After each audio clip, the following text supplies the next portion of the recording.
Okay, it bleeped, it's a green to red, but it's not a guitar video. In this video, I just thought I'd have a bit of a natter about my projectionist days. I have talked about this, well, in some older videos, but I just thought I'd go over it again. You know, my new subscribers might be interested. I don't know, a lot of you are interested in my things I used to get up to in the old days. It was the late 70s, early 80s. I was a projectionist in 3 places in Rhyl, seaside town of Rhyl, North Wales, and it was the Astra, or it was the Astra 1, 2 and 3. They had 3 screens in the Astra. There was Derbyshire Miners, and there was the Cinema 180. So yeah, I'll just have a bit of a natter. First I'll show you, I've dug out some old pictures. This is the Astra.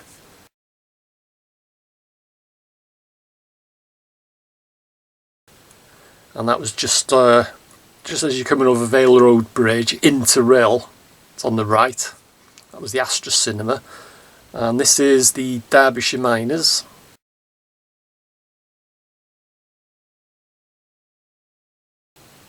Which was actually a holiday camp. Quite a large place, right at the end of Marsh Road, past the Quicks and BMS, where I later started work. Well, I actually was in work. I was doing the projectionists as well as working in BMS, because I started in BMS. It was either 78 or 79 in Denby, and then I moved to Rhyl, and then that's how I got into the, you know, projectionists and stuff like that, filming and, you know, showing the films. And the last is the Cinema 180.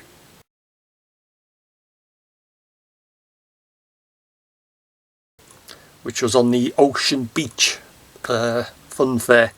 It was just on the entrance as you're coming in. It's just on the right on the entrance. And yeah, I can't remember the projectionist that was there. That showed me how to load and use a 70mm projector.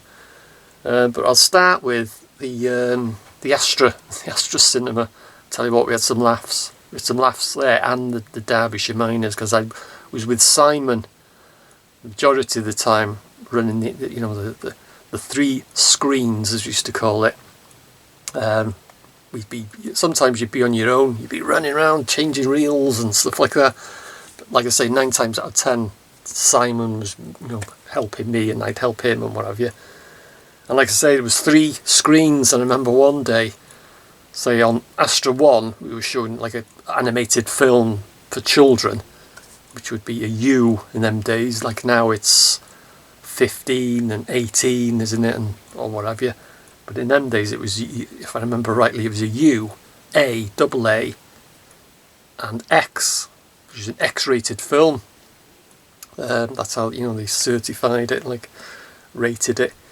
And yeah, like I say, it was a something like, I can't remember what the actual film is, obviously, but it was a kids thing. Probably it was an animated cartoon film, say in Astra 1, and say on Astra 3 we were showing an X-rated film just for adults only, you know, sex film it was like. And then we got the reels mixed up, so yeah, in the projector on the which was showing the kids movie, we put the sex film second reel, and the second reel on the adult ones who were watching in Astra 3, we put the animated film. So I can't remember what happened after that. We didn't get the sack or anything like that, but that's what happened. So the audience in the adult watching the sex film, it suddenly changed to a cartoon, and all the kids started watching a sex film. So anyway, I saw some laughs there. And then Derbyshire Miners, which it was quite a big place, and they had, you know, it was like a holiday camp and a swimming pool and quite a big complex right on the far end of Marsh Road. I don't think you could go any further. It just came to an end, because I think the other side, then you got the Marine Lake, so I think that road just came to a dead end, and that's where Derbyshire Miners was. And they had a cinema there. It was quite big, and the projectionist box, if you could, literally it was a box. You got the screen there, and it was the far end. It was literally like a wooden shed, like half a shed, bolted to the wall. And to get into it, you had to climb up a ladder. and that's how you'd get into it. Go climb up this ladder. It wasn't very high, say 10, 15 feet or something like that. It's just this wooden ladder you had to climb up, and there's a trap door.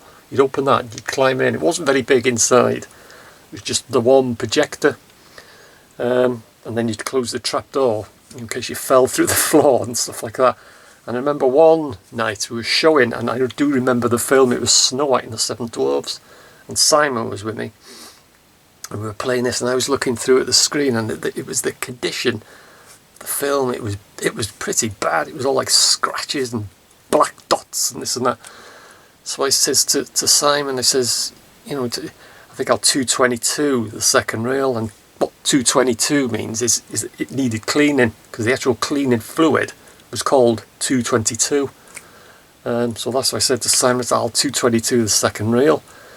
And what we didn't, or what we forgot, was I had it on the 2 editing reels, fed it through, and I was told I soaked the cloth with the 222, put it on, because it was 16mm film, that was, onto the film, and I was there winding it like that.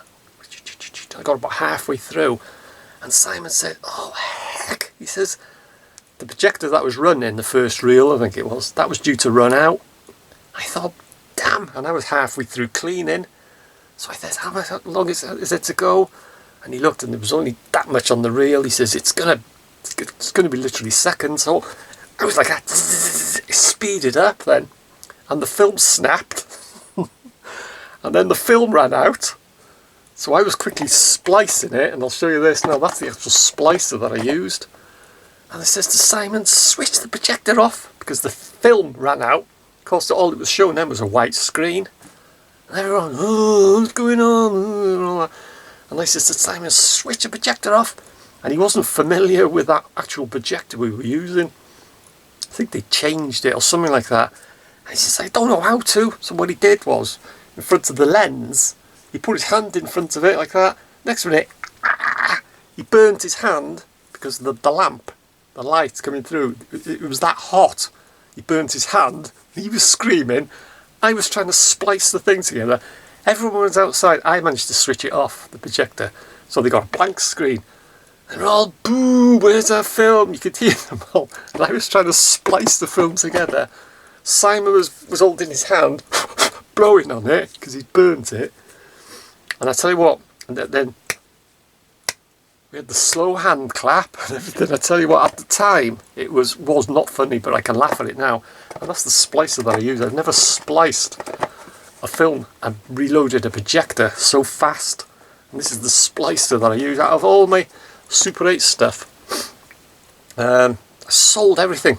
I had about 2 or 3 projectors, films, reels, everything. And that's the only thing that I didn't sell on eBay. This is the splicer, and this is the actual one that I used that night. It does standard 8, Super 8, and 16mm.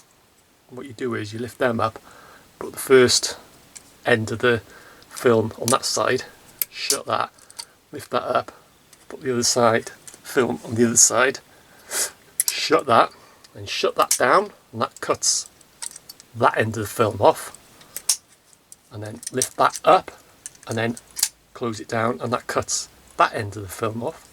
And then what you do then, lift that up, and you got a little scraper, which scrapes the emulsion off, film there, and then you got a scraper that you can remove, and that scrapes off the emulsion on the other side.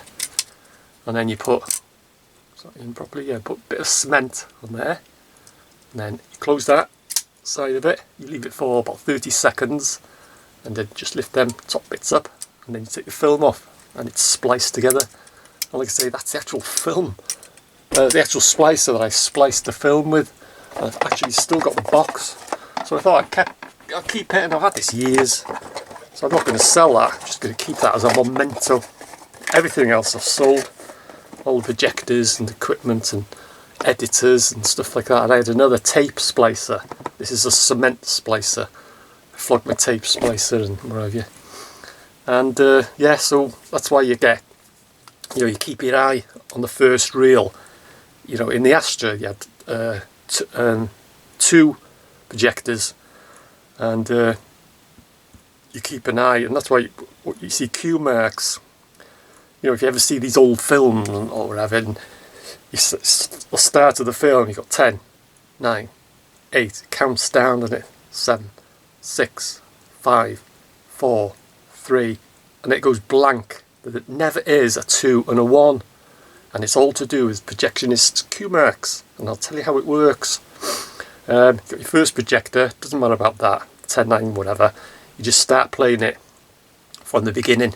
You load the second reel. This is, don't forget, this is, in my day, what it's like now. It's all computerised probably. This is when you had reels of film. Anyway, the second projector, you'd get ready for the second reel. Load it, and you'd block, you know, so it wasn't filming onto the screen. Start the second projector, and you'd see it going 10, 9, 8. You'd see it counting on the door where you've blocked off. 7, 6, 5, 4, 3. And as soon as 3 goes off, you switch that projector off, and it's all set now. So what you do is then, while the first reel is running on the first projector, keep an eye on it.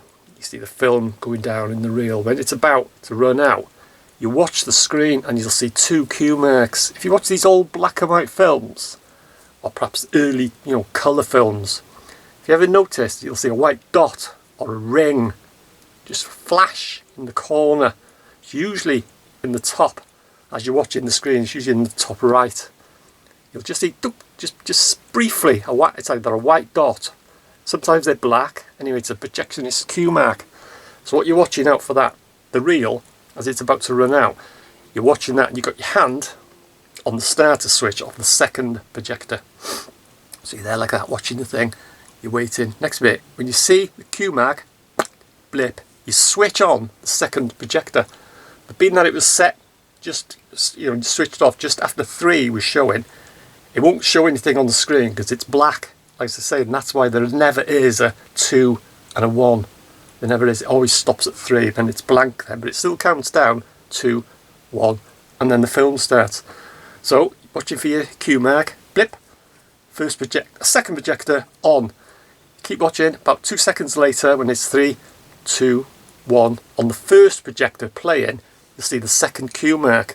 When that flashes, you switch the first projector off, and then hopefully you get a smooth transition. The film showing on the second projector will then kick in. And if you're just watching it on the screen, the audience, all they'll see is a scene change. Sometimes it doesn't work, sometimes you get a bit of a black blip in between, but 9 times out of 10 it'll work, and that's what the projectionist cue marks are. And one projectionist I knew, what he used to do, say standing there watching the reel, he used to use a halfpenny. This is a decimal half p. Don't have them now, obviously. They've done away with them, but that was the smallest. You could use a sixpence, but he used to use a halfpence because it's the very smallest coin. And on the first reel, what he used to do before he loaded it, get the reel right in about, you know, right towards the end of the film, shall we say. He used to push the half p into the film like that. Just load it up, put it through the projector, and play as normal. And then underneath that reel, he used to have like a tray of plastic, a metal tray he used to use. And then as the film's playing and running through, when it used to get down to where he'd put the half p, film running through the projector, the half p would drop, and it would land on the tin, and it would make a noise. And then he knew then. He wasn't standing there watching. He knew then that reel was about to run out. And it used to work, because I've seen it work. You wouldn't think you'd hear it above the projector, but you did. You used to hear it. So he'd be there sitting reading the paper. Next minute he'd hear ding, and this half p had dropped out. So that alerted him, and he knew that reel was about to run out. So he'd get there watching for the projection marks. So yeah, and also the Cinema 180. I can't remember his name now. But he was one, there was only a few in North Wales, or a few in the country, I think it was, that could operate a 70mm projector. Because you got standard 8, super 8, 16mm, 35mm and 70mm. It was actually 70mm, it was like that, 70mm wide. And I used to go there and help him out.